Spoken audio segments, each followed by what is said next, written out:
Everybody, the FragPunk closed beta is starting very soon by the time I'm recording this. It hasn't started yet. There's going to be new shard cards, there's probably going to be new relics, maybe new maps, and for some of you, everything is going to be new because you didn't play the alpha. But from the time the alpha ended to now, right before the beta releases, I came up with some of my own shard cards that I would like to see in the game, as well as a couple relics. Since the beta's not out yet, some of you might be confused, what is a relic, what is a shard card in this game? So throughout a match of FragPunk, by getting kills, planting, defusing the bomb, you get shard points, and you use those shard points before each round to vote on cards that you want to affect the match. So for example, each team is going to pop up 3 cards before the match starts. You'll vote for, like, I want the zombie card. It costs 5 points for your team. So either one player that has 5 shard points can put all 5 into that card, or that could be split amongst the team. And then you'll have that card for that round. Those ones that make people's heads big, flips the map upside down, turns the map into a frosty ice map that you can slide on. Bunch of different effects. So some of these get really random, and some of the ones I came up with are going to be like that as well. They got some silly effects in the game, obviously. Relics, if I remember correctly, you pick right when the match starts, and then you have that one throughout the match and can reactivate it. I don't exactly remember, but I know you only get one throughout the entire match. I don't know if you pick it at the menu or not though. And what these do are modifiers for in the game, but some of them just affect the shard card menu as well. So there's one you can activate during the shard card pick period, which allows you to re-spin cards for free once per round. So that one's really good because sometimes you'll get like terrible cards on the screen to pick from. Someone that has that relic can always just respin for free. There was one that makes it so that if you get more kills, you get extra shard points. One that lets you lock down a card so that if you can't afford it this round, it'll reappear for your team next round. So you have like a really good one. You have the big head one to make all the enemies have big heads, but you can't afford it this round.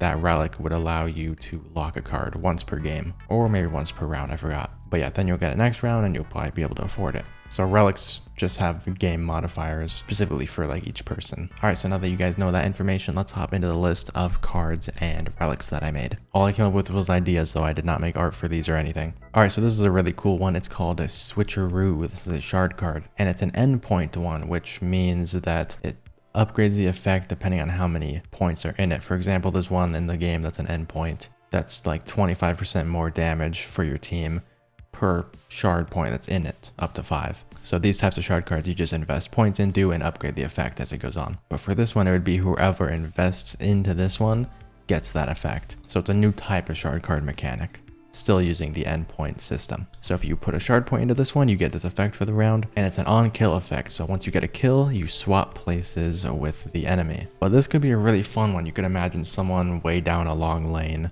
you snipe them, and then you just appear in their spot and can start shooting the enemy team. I think that would be really fun. I think they can do it. If they can flip the world upside down, place grass and crazy things like that, this would be an effect that can easily be implemented in the game. And if the enemy team knows that some people on the other team have this effect, they might just be aiming at their own teammates' heads, waiting for one of them to die so that the enemy just appears in that spot. It can be really disorienting, really fun to play around. That is SWITCHEROO. Next up, a 5-point investment card, a legendary, called YOINK. So next round, the enemy team will have 1 less shard card to choose from. You will have 1 more. A maximum of 3 cards can still be activated next round. So you can't just like have 4 next round, but you have 4 to choose from, and the enemy team has less. Now this card can also work as a relic that you can activate on any round except the last round.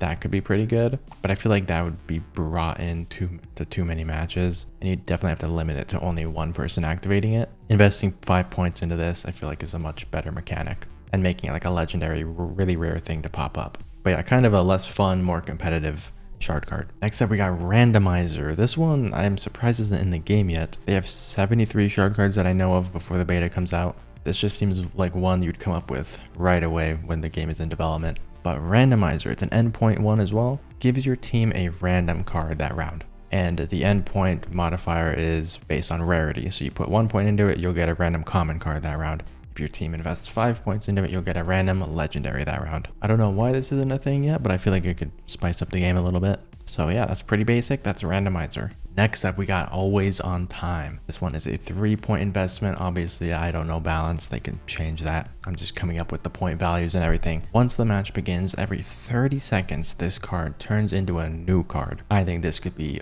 wacky. Obviously, there'd be some in there that it can't change into. Like, it won't swap you from attack and defend. every 30 seconds or whatever. It won't turn into that card, but it could give you the zombie effect for 30 seconds. So if someone dies within those 30 seconds, you'll turn into a zombie. For 30 seconds, people's heads could be big. For 30 seconds, the map could turn into ice and you can start sliding around. Just a random shard card every 30 seconds. That could potentially affect both teams as well.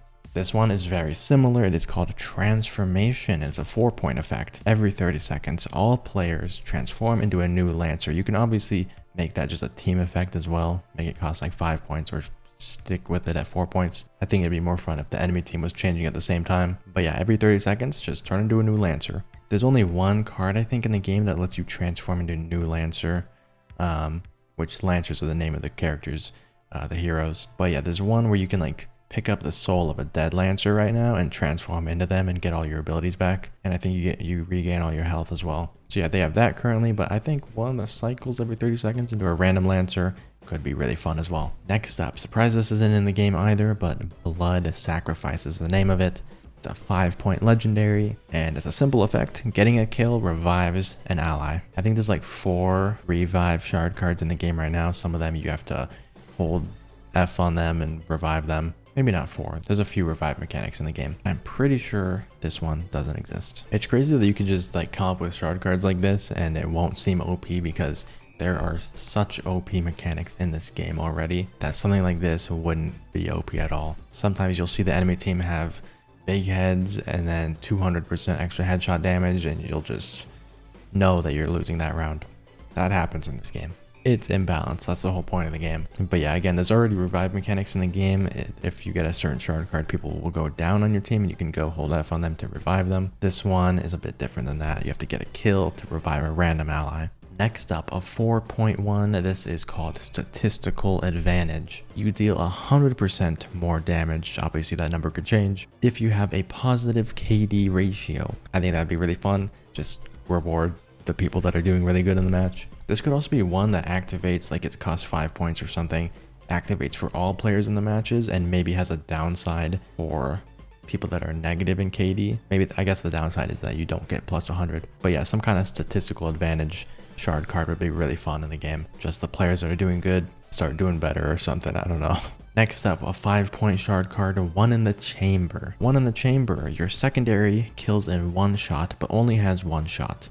Instantly get a bullet back in the chamber if you get a kill with it. So no reload animation, nothing like that. Just get a kill and it's instantly reloaded. You can start shooting other people. Just like Call of Duty One in the Chamber. But yeah, surprised something like this isn't in the game yet. At least I'm pretty sure it's not. But again, there's 73 cards and I have a hard time remembering. And if I Google the shard cards, for some reason, I just can't find anything about it. The game is not that popular yet, but it definitely has potential. I also did make a 73 shard card ranked tier list video, so you can go check that out. I just don't want to scrub through it to find out if this card already exists. I don't think it does though. Definitely seems like something they would come up with. Lastly, as far as shard cards go, we got Ultimate Chicken. You could just name this Chicken. You could just name it Ultimate Chicken Stack. I don't know. Basically, what chicken is in the pool is when people get on your shoulder and they start brawling up there. You got a person below, a person on the shoulder, enemy, opponent, person in the water, person on the shoulder, and they just wrestle until someone falls in the water. Anyways, what this one would do is kind of crazy. It's a 5-point investment and it affects both teams. So 2 players on each team are mounted on 2 teammates' shoulders and are able to control their guns up there. The player beneath can move around with their melee out. You could give them a sword, doesn't really matter. You're locking 1 player to be the shooter up top and 1 person to be the movement below. 1 player controlling movement, 1 player controlling the aiming. Good luck. That's the whole idea of this one. Obviously there's 5 people in a match, so there's gonna be 1 person on each team that's just normal.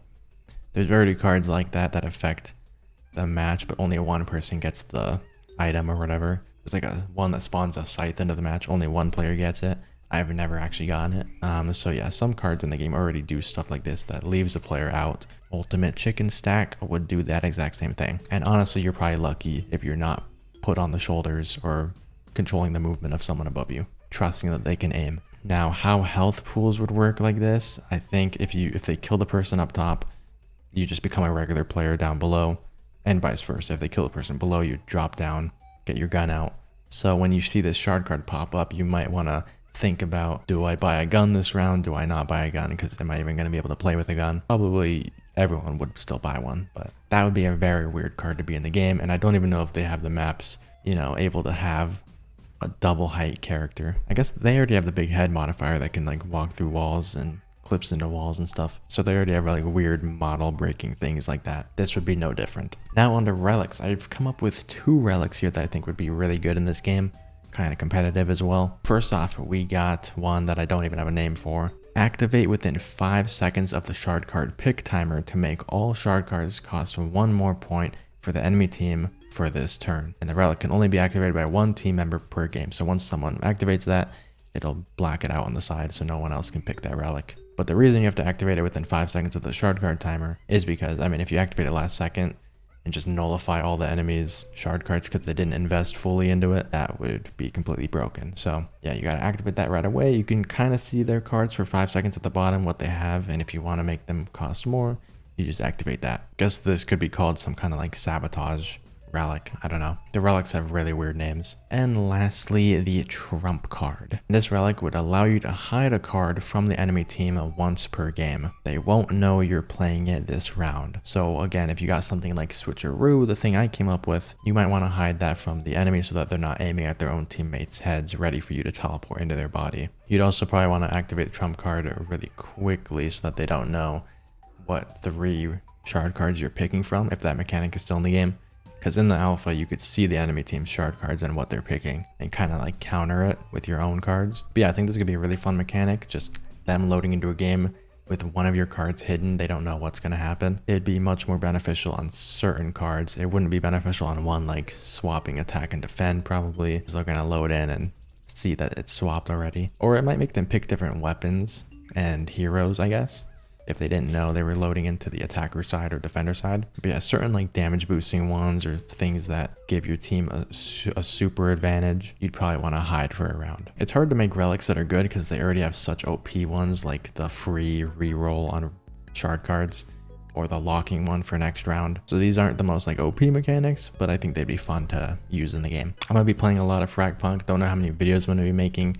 My channel doesn't do that well with a lot of these newer games that are coming out, like even Marvel Rivals. Randomly I'll get like a really good video. Spectre Divide did horribly as a game. Hopefully it starts doing better soon. FragPunk I'm hoping does well. It deserves it. The alpha was so good. I put like 29 hours in 3 days of the alpha. But yeah, I'm ready for more FragPunk. Hopefully you guys have been enjoying the beta. If it's out by the time this video is already out, subscribe for hopefully more FragPunk content in the future. And if you want to see another video of my own custom shard cards or relics in the game, or even custom lancers with their own abilities, definitely leave a like on the video and let me know down below. Anyways, that's it for now. I will see you guys in the next video very soon.